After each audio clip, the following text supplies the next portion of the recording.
Assalamualaikum warahmatullahi wabarakatuh. Alhamdulillahirrabbilalamin. Puji syukur kita panjatkan kepada Allah subhanahu wa ta'ala atas segala nikmat yang dilimpahkan oleh Allah kepada kita sekalian.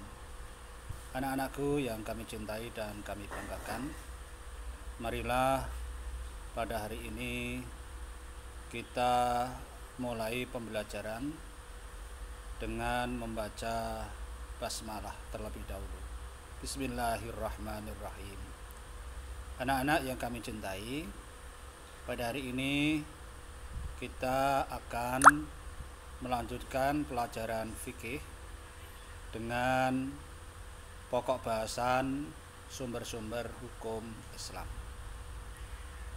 Anak-anak yang kami cintai, sumber-sumber hukum Islam itu artinya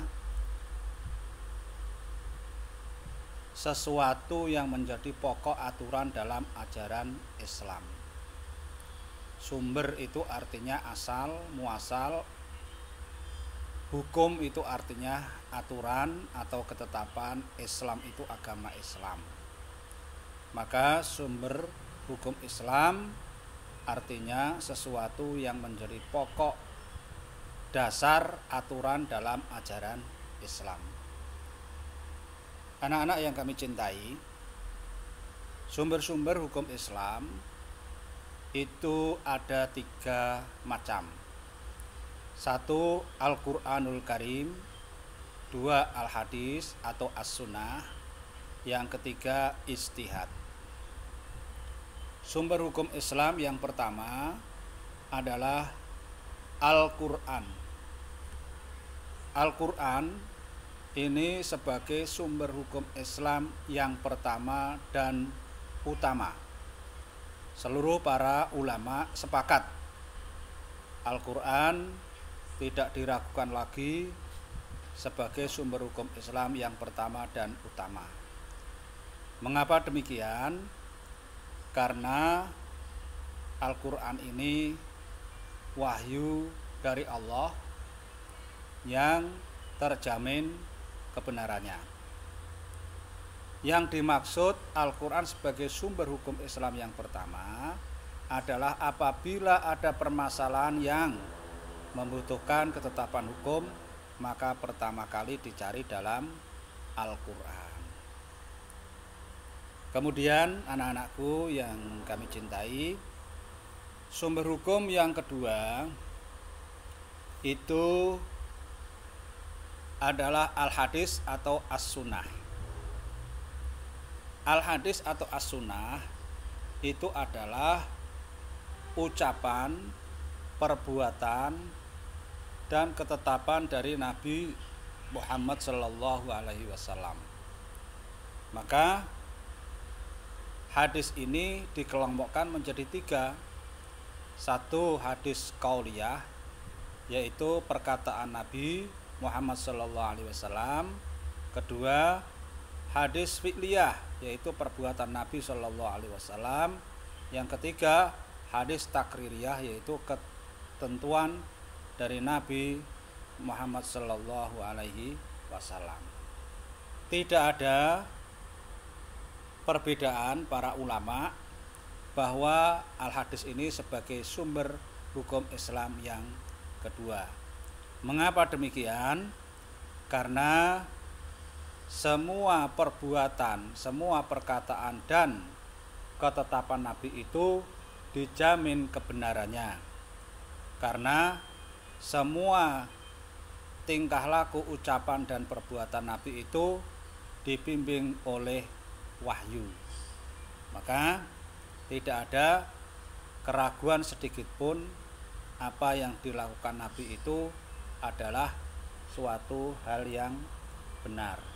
Yang dimaksud Al-Hadis sebagai sumber hukum Islam yang kedua itu apabila ada permasalahan yang membutuhkan ketetapan hukum di mana tidak ada di dalam Al-Quran, maka dicari hukumnya di dalam Al-Hadis atau As-Sunnah. Anak-anak yang kami cintai, Kemudian yang ketiga sumber hukum Islam adalah ijtihad. Ijtihad menurut bahasa itu artinya sungguh-sungguh. Maka yang dimaksud ijtihad di sini adalah sungguh-sungguh dalam pemikiran untuk mendapatkan suatu ketetapan hukum. Nah, ijtihad sebagai sumber hukum Islam yang ketiga ini maksudnya apabila ada suatu permasalahan yang tidak ada hukumnya di dalam Al-Quran, Al-Hadis, maka diputuskan hukumnya dengan ijtihad. Ada beberapa metode ijtihad. Ada 3 macam. Yang pertama, ijma' ulama, yaitu kesepakatan para ulama. Maksudnya adalah para ulama itu berkumpul membahas suatu masalah, kemudian bermusyawarah, dan hasil musyawarah itu merupakan ketetapan hukum. Qiyas. Yang kedua, qiyas, yaitu menyamakan hukum masalah yang belum ada hukumnya dengan masalah yang ada hukumnya karena persamaan sebab akibat. Contohnya begini anak-anak sekalian. Di dalam Al-Quran yang dilarang minuman keras itu namanya khamr.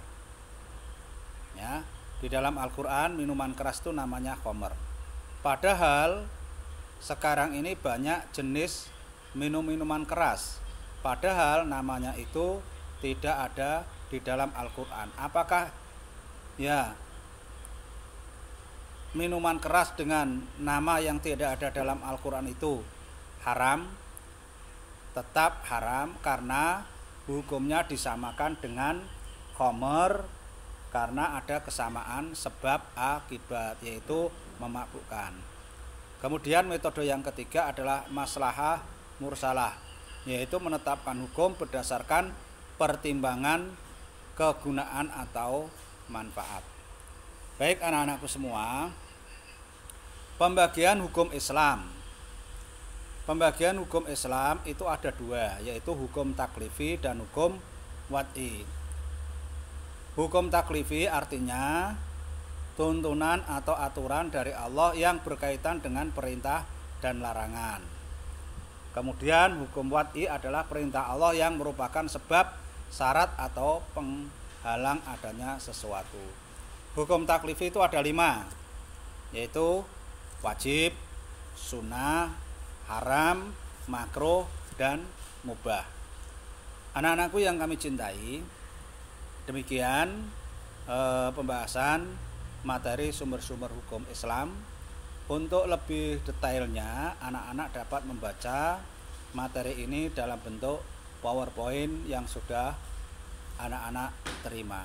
Baiklah, mari anak-anakku semua, kita tutup pembelajaran ini bersama-sama dengan membaca hamdalah. Alhamdulillahirabbil alamin. Billahi taufiq wal hidayah.